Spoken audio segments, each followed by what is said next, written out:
مؤلف كتاب Effective Influence المصنف من أكثر الكتب مبيعاً، وهو المؤسس والرئيس التنفيذي لشركة Influence Association. يمتلك سجلاً حافلاً في مساعدة الشركات والمؤسسات على زيادة الكفاءة في العمل والابتكار والإبداع في مجال المبيعات وخدمة العملاء، كما يساعدهم في تحسين جودة العمل وتعزيز التعاون الفردي والجماعي. رحبوا معي بدونكان ستيفنز.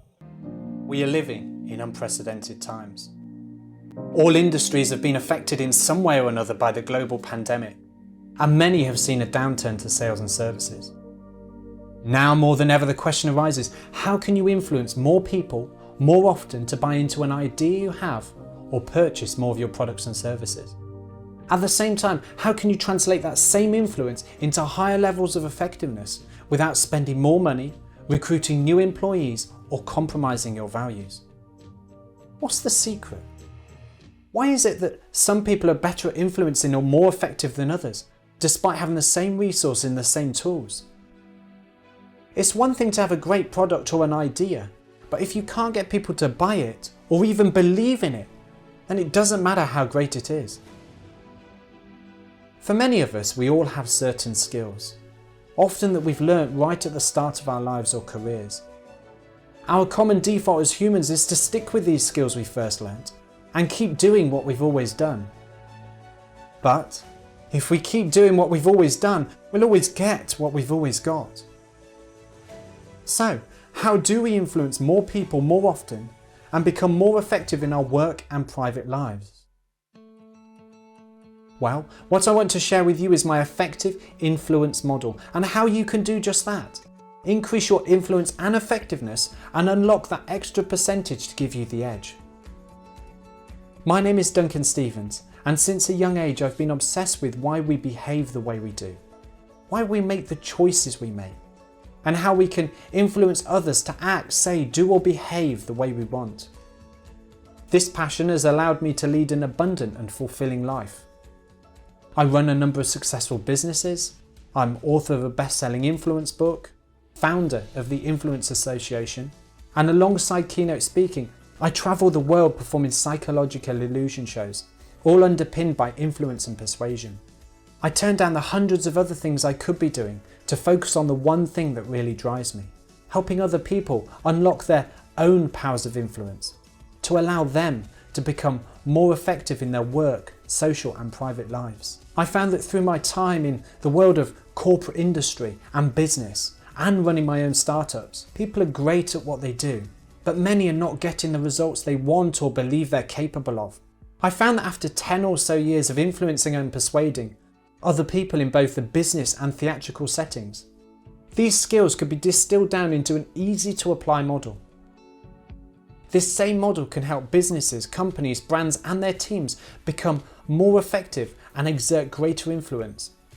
As I mentioned, I call this my effective influence model. And this, when combined with other powerful principles of persuasion, can not only unlock your effectiveness, but can also get you into a position to enable you to generate more sales, convert more customers, retain more clients, and manage your teams better and more effectively. It's often said that our effectiveness is directly proportional to our ability to influence others around us. At the heart of both of these are the people who surround us and the relationships we have with them. Unlock the secrets to these relationships and you'll see your influence and effectiveness soar. So, if you feel like you're stuck in a rut, looking for something new, refreshing and innovative, and something to transform your minor successes into major successes, and start turning more no's into yeses, then I'll show you the way. Okay, so hello everybody. Salam alaikum. Amazing. So, as you've heard, my name is Duncan Stevens and I'm three things. So I'm a keynote speaker, which means I travel the world helping brands, companies, teams and leaders become more influential, more persuasive and increase their performance ability. I'm number two, the founder of the Influence Association, an author of a best-selling book. And finally, number three, I'm a mentalist. Does anybody here know what a mentalist is? Yes, you do? So for those who don't, it's somebody who uses suggestion and psychology to influence and persuade people under the umbrella of entertainment. So hopefully we're going to have a little bit of fun along the way as well. So why is all of this important? Well, it doesn't matter if you've got a great product, great service, great idea. If you can't get people to buy it or even believe in it, then it doesn't matter how great it is. And equally for you, you may already be fantastic business people, may already be fantastic entrepreneurs, great leaders, but if you can't get people to buy into you or believe in you, then it doesn't matter how great you are. So we've only got a short length of time together. I think we said 4.5 hours, I think. I'm joking. We've only got a short length of time together. And in that time, I want to give you some tips, tools, strategies to help you become more influential, more persuasive, and elevate your performance as leaders and entrepreneurs and young business people. Does that sound good? Perfect. So, as I mentioned, I spend a lot of my time working with some of the best, highest performing leaders and organizations in the world. And what I found was this. This is Hansel and Gretel. I found that success leaves clues. And if you follow the clues, you too can be successful. And what I found with those most successful businesses and organizations around the globe have the highest level of responsibility. I don't mean responsibility, I mean response-ability. Ability to respond at a moment's notice. If the wind changes, they change course a little bit. They don't get blown off completely. But it's not just responsibility they have. They have two other humanly competitive advantages. The first is they think and create teams which are more creative and innovative. And secondly, they learn faster and quicker than their competitors. Now, we don't have time to go into both of them in too much detail today, but I do want to touch on both. The first being innovation and creativity. By a show of hands up here who would regard yourself as creative. Hands up if you're creative. A small handful. Yes? I would argue, thank you, I would argue that we are all creative. We're born with monsters under the bed, Santa Claus in the sky, and toys that talk to us. We're born with that creative expression to sing, dance, paint, and play, and imagine all kinds of things. But then the creativity gets educated right out of us. We're put on the straight and narrow and told to conform in readiness for adulthood. But this lack of creativity is hindering growth and suppressing innovation. Companies fall by the wayside. Take GM Motors, Blockbuster Videos. So how do we become more creative? Well, like I said, it's a long process, and I spend full-day workshops and 60-minute keynotes delivering ideas on how you can unlock your creativity. But for now, I just want to give you a sweeping brushstroke. And the first is time. By a show of hands up here has got too much time on their hands. Nobody, right? Other than yourself, thank you for being honest. We don't have time. As leaders, as business people, it's the one resource we can't get more of and we don't have enough of. But I want to share with you how important giving time to nurture your creativity and innovation is. Has anybody heard of the organization called Scania? Yes, thank you. Scania is perhaps one of the largest long haulage or truck manufacturers in the world, based out in Sweden. Their revenue every year is about 15 billion, so they're a big player. Now once a week, every week, they shut down their production lines for 26 minutes. And in those 26 minutes, they give their team time for creative thinking. As a result of this creative thinking, they've apportioned a year-on-year growth in productivity of 15 to 20% because of that creative thinking time. So the first thing I want you to take away with as young entrepreneurs and business people is consider giving your organization and yourselves time to think creatively and innovatively. The second point I want to mention is you need to learn faster and quicker than your competitors. So how do we do that? Well, Jessica mentioned it in her amazing opening keynote. We need to work with commitment and consistency. Without commitment, we'll never start, and without consistency, we'll never finish. So we have to start. If you want to learn to run a marathon, you can't just run 5 kilometers once a week over a month and expect to be in tip-top condition to run a marathon. You have to be committed to get out of bed every morning and train every single week. So how do we do that as business people? Well, I want to share with you a strategy that some of the highest performing sports people, the highest performing business people use. And I can guarantee that you'll see an elevation in your performance ability. So what do? You get a sheet. And on the top of that sheet, you write the letter A. You write down all of your traits and characteristics, both negative and positive, and exhaust that list. You then take sheet 2, write C at the top, write down all of the positive traits of people you aspire to. Great leaders, great entrepreneurs, great business people. It's sheet B which has the magic. Write down B on the top and write down all the things you need to do to get from A to B. Exhaust that list. This becomes your working document. Put it in your pocket, write it on a notes app. And as I said, some of the highest performing leaders I've ever worked with, some of the highest performing organizations I've ever worked with, and some of the highest performing sports people who you will know do exactly the same thing or a variation of. Commitment and consistency. I want to give you an example to support that. Does anybody here know who this is? Anybody here know who this is? You were so good at all the other answers. It's a no for this one.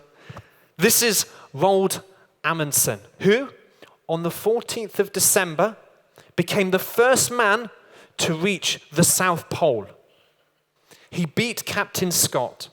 And the way he did it, he worked out that him and his team, with all of their equipment, had to march 20 miles per day to beat Captain Scott to the South Pole. Captain Scott, when there was a bad weather, they put up their shelters. They stopped short of that day's finish line. On good days, they overstretched themselves and tired them out. What happened then? Roald Amundsen, he committed to marching 20 miles per day, and in doing so, he was the first man to plant his flag in the South Pole simply because he was consistent in his approach. But I just don't want to focus on one great leader, entrepreneur. I want to focus on a few more. So, by a round of applause, who would say this is a great entrepreneur? I would expect everybody. Steve Jobs, of course. Thank you. Who would say this is a great entrepreneur? Not as divisive as I thought. What about this next person? Oprah Winfrey? Yes? This person? Richard Branson? Any others we'd like to contribute? Yes, perfect. On point with the talk, thank you. I want to share with somebody who perfectly epitomizes great leadership and great collaboration and everything I want to talk about or epitomize in what I want to share. And it's this person. Please suspend your disbelief for a second. Does anybody recognize this person? Again?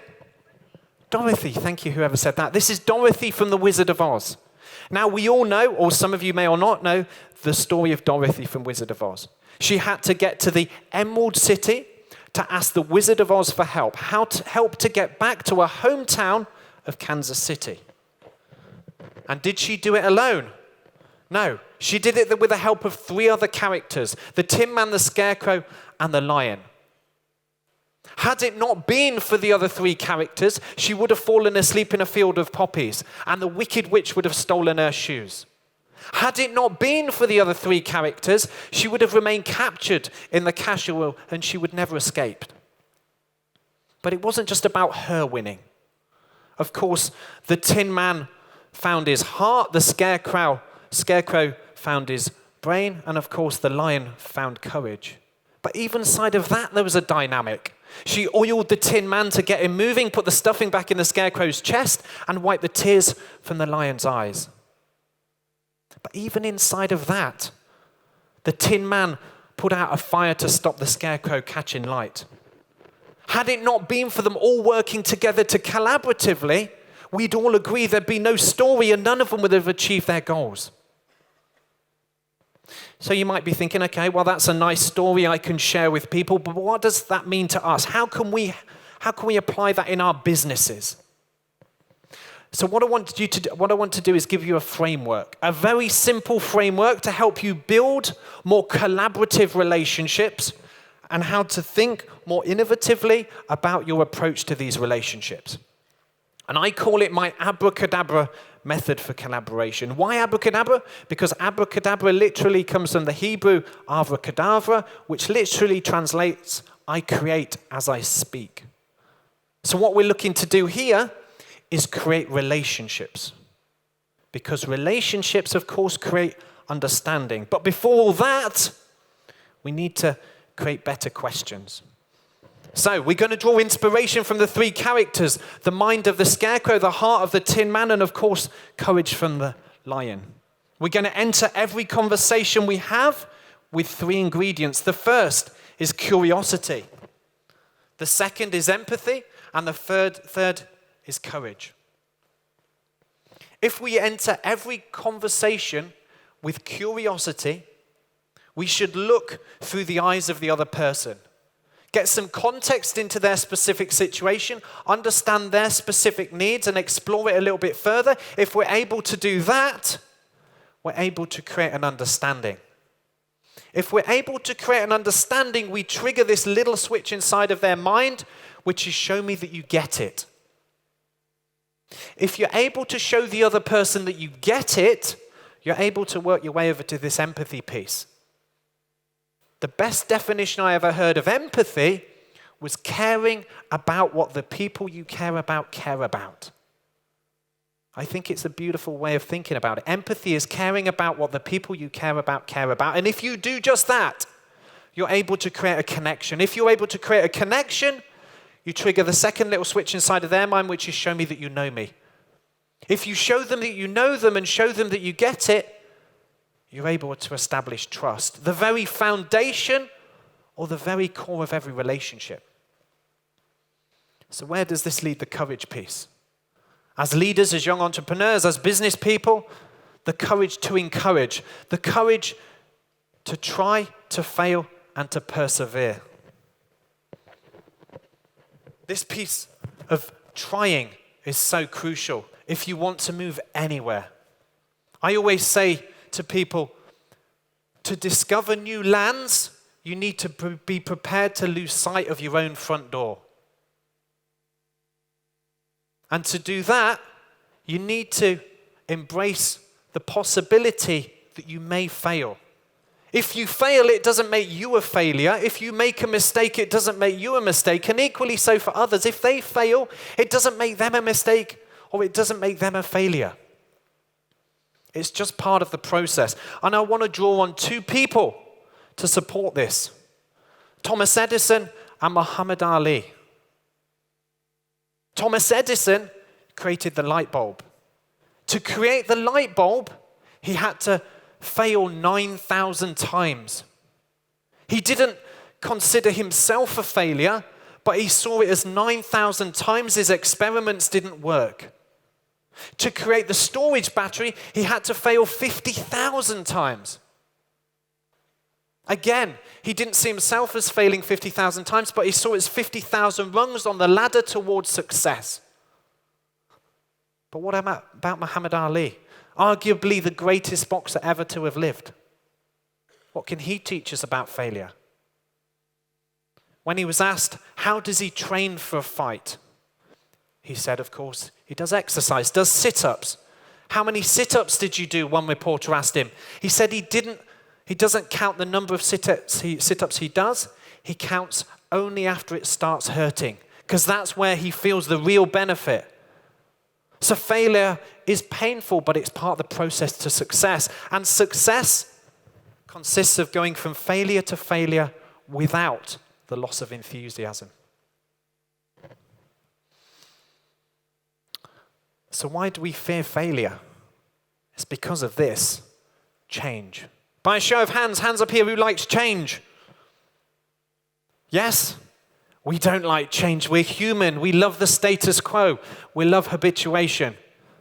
I'll give you an example. Everybody cross your fingers for me. Everybody cross your fingers. No, not like that, the other way. It feels weird, right? Everyone's suddenly doing gang signs at me. It's weird. That's a perfect example of how a slightly little change makes us feel uncomfortable. But change is in everything we do. We read a new cookery book and it changes the way we cook. Read a new philosophy book, changes the way we think, and come to a city like Abu Dhabi, changes the way we think, feel, act, and behave about the city. Even our phones. The minute you'll get used to using it one way, it updates and we have to get used to using it the new way. Let's try an experiment. Everybody stand up. Everybody stand up. Those of you who have fallen asleep, it's now time to wake up. Put your books down and turn to the person next to you and stand back to back. Stand back to back next to the person next to you. Back to back. Go in a group of 3 if you're only by yourselves. Go in groups of 3. Turn back to back. Guys, this is the experiment. What I want you to do, without looking at each other, but facing back to back, is change 33 things about your appearance. I'm joking, not 33 things. Change one thing. Change one thing about your appearance, and then turn and face the other person. What did they change? Go ahead, do that now. Change one thing about your appearance. Face the other person. What did they change? What did they change? Okay, turn back around. Turn back around. Turn back around. Go back around. Face back to back. So, if you were a little bit conservative that first time, I want you to be a bit more outgoing, a bit more gregarious. Please don't do what somebody did last week and take off all of their clothes. But please try and be a little bit more open. Be more bold. Change one more thing. Off you go. Change one more thing. Face the other person. What did they change? What did they change? Okay, everybody sit down. Everybody sit down. Everybody sit down. So, why did I do that? I came up on stage and I said to you, change 33 things about yourself. Everybody's face went white. But then I said, change one thing about yourself. And you had a little bit of fun. And then I said, change one more thing. And those of you who had fun the first time had a little bit more of the fun the second time. I could have stayed up here and said, change one more thing, change one more thing, change one more thing. So what does that tell us? We should think when we're making changes of 1 degree of change. Think of our minds or your employees' minds as train tracks. If you ask them to change massively, you'll derail the train. So just change 1 degree at a time. And my top tip for you, never call it a change. We don't like change. The best thing you can do is call it an experiment. Let's try an experiment. Everybody's up for trying an experiment. You guys were up for an experiment. So next time you're thinking of change, let's call it an experiment.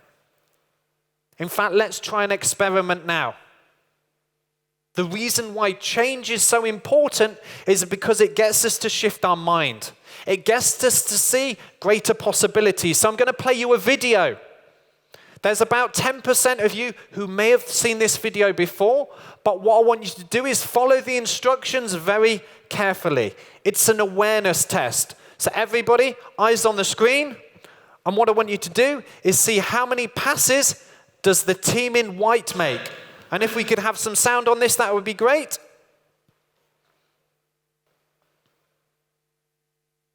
Or not.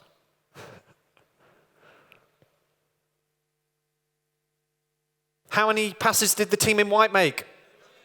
13? 14? The answer is 13, but did you see the moonwalking bear? 10% did. Let's watch it again. He's going to come in from the right-hand side. Those of you who didn't see him, there he is now in the middle of the screen. We saw him now, right? So change your focus and you'll see the bigger picture. So, before we close, I want to do something a little bit different like that. I did say that I was a mentalist, and I did say that one of my specialties is in influence and persuasion. So I'm going to start off by asking, would anybody like to experience influence and persuasion? Okay, perfect. We've got a few people. The lady in the red headscarf and this lady here. Yes, yourself. Are you both okay with good English? Relatively good English? Yes, and the self here? Let's give them both them. Oh, actually, should we choose one lady and one man? Can we do that? What's your name, sir? Yes, and the lady who's on her way up. Yes, this one here. This is fine. Just this lady here. Yes, up you come. Let's give them both a big round of applause as they make their way up here. Perfect stuff. Quick as you can. If you want to run, feel free. Come. The clock is ticking. Oh no, we only need one of you. Sorry, we've had a man as well. Let's give a round of applause for escorting the other lady up. Thank you so much. So if you could come and sit on the chair for me. If you back up that way a little bit, come and sit on the chair. Perfect stuff. What's your name? Do you have a slightly shorter name that I can pronounce? What is it? Pasam. Okay, amazing. So Pasam, I'm going to be giving you a deck of cards in a minute. Are you left or right-handed? Are you left or right-handed? Right-handed. So I'm going to be putting them in your left hand. Put your hand out flat. The other hand. That's your left hand. Put that hand down. No, put it down. Cool. I'm going to put that in your hand like that. You're then going to use the thumb on your right hand and open up the deck and see one card. You will see, not me. You're just going to, with that hand, you're going to take a peek. Okay? But for now, you're going to put both hands on your knees and close your eyes. Keep your eyes closed. For everybody else, I want to show you the cards. Can everybody see the cards? Hopefully we've got a close-up of those. Yes? Have we all got them? Can we see them? Amazing. Your name, sorry? My name's Abdullah. Abdullah, nice and easy, thank you. So you're simply going to find a target card. Don't do that, you'll see lots of different cards. You're going to open it up and take a peek and see one card, okay? So just take a look at one card. Just one card. Yes? Okay. Have you got a card? Yeah. Perfect. Commit that to memory. And what I want you to do is in nice big handwriting. No, you stay over here. Nice big handwriting. You're going to write it big on there. I can see. Maybe this way is good. I like that. Perfect. From along there. I can see. Shh. Don't say it. Yes? Yeah, it's fine, if that's what you saw. Oh, so you remember? Did you want to try again? Thank you for helping out. Let's try again. So try again. Go for the suit this time. You've got one? Yes? Yes, don't say anything. Okay. Abdullah, your handwriting is enormous. Thank you so much. But you'd agree it's that. Can everyone see? Yes? Let's give Abdullah a massive clap for helping out. Abdullah, your job is done. Thank you so much.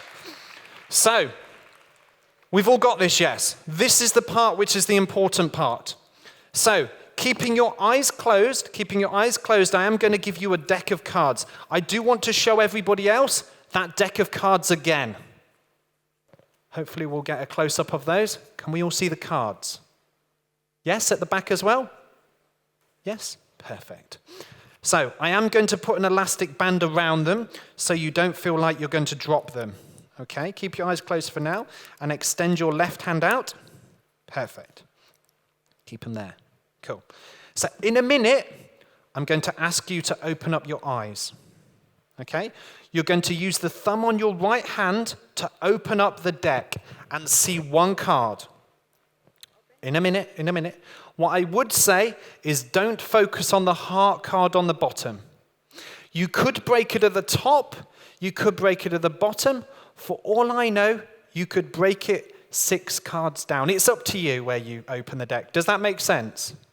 Okay, perfect. So do that now. Use the thumb, open up your eyes, Open up your eyes, open up the deck, see one card. Open up the deck, see one card, and then close the deck up. Have you seen a card? Close your eyes. Close your eyes. Close your eyes. Have you seen a card? Okay. Keep your eyes closed. 100% seen a card, yes? Okay. Let's see if this works. Hello? For the first time, in a loud voice, what's the card you saw? You can say it. 6. 6 of? Yes. And the suit? Was it a diamond, a club, or a heart, or a spade? Heart. A heart. So the 6 of hearts? Yes. Let's give a massive clap, everybody. It's the 6 of hearts. Fantastic stuff. You can grab a sit back down. Perfect. So, thank you so much. Let's give another round of applause for helping out. So, why did I do that? I shared that with you as a little sample of how we can influence and persuade people. But I also want to just touch on this very quickly, because that was an example of how I created something new out of 2 ideas. I took the existing of a physical force and combined it with a verbal force. So I researched and I collaborated with my colleagues and people that I know to understand how we could force a card physically. I then spoke to linguistics. I spoke to NLP practitioners. I traveled the world to find people who could help me linguistically influence somebody to force a card or a word. I combined the 2 to create something new.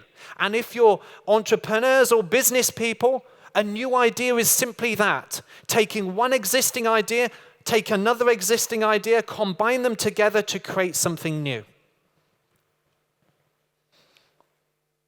So, on that, I would like to finish with this. Entrepreneurship, leadership, business, and life is a journey, an adventure, if you will. And on that journey, we're not striving to be the best, we're striving to be better. Because better will always be better than the best. We're not striving for success, we're striving for excellence. Because excellence pits it against ourselves, success pits it against others. So strive to be better and strive for excellence. And if on that journey you come across a mountain, you don't see it as a challenge or as an obstacle, but you see it as an adventure. Life, business, entrepreneurship, it's an adventure. I wish you every success on yours, and I look forward to catching up with you again. Thank you so much, guys. And I'll leave you with this. If anybody wants to open up the phone, grab a photo, I'm more than happy to send any of these slides over to you. And if anybody has any questions, if we've got time,